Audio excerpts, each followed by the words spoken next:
We often say that universal credit is a little bit like a smoothie. This helps us explain how deductions, sanctions and the benefit cap affect a universal credit award.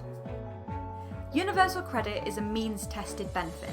This means that the DWP will, at the end of the claimant's monthly assessment period, compare how much they need to live on with how much income they've actually had.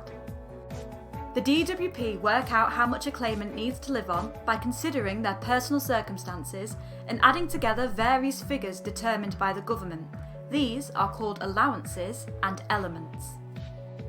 The elements a claimant could receive are a standard allowance, a housing costs element, a child element, a disabled child element, a childcare costs element, a limited capability for work element, a limited capability for work-related activity element, a carer element, and a transitional element.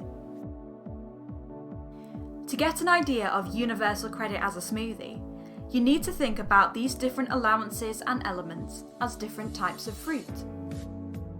At the end of a claimant's assessment period, the DWP will look at a claimant's personal circumstances, work out which allowances and elements they're entitled to, and then add all of these together to give that claimant's maximum universal credit for that assessment period.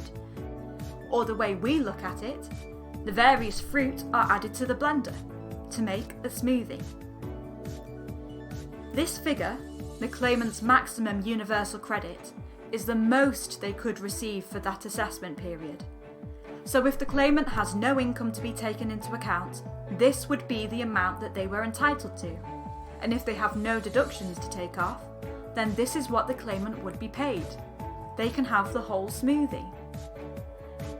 However, many claimants do have income. Some have deductions and some have both.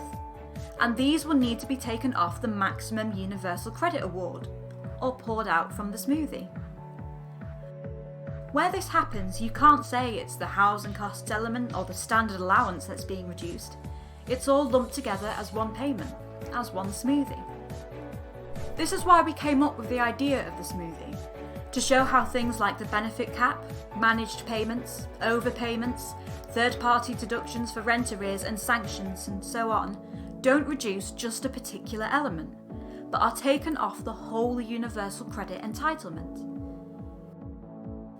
You can't remove one type of fruit from a smoothie because it's already been blended in. You can, however, pour out a little bit from the whole smoothie. This is why we say that universal credit is a bit like a smoothie.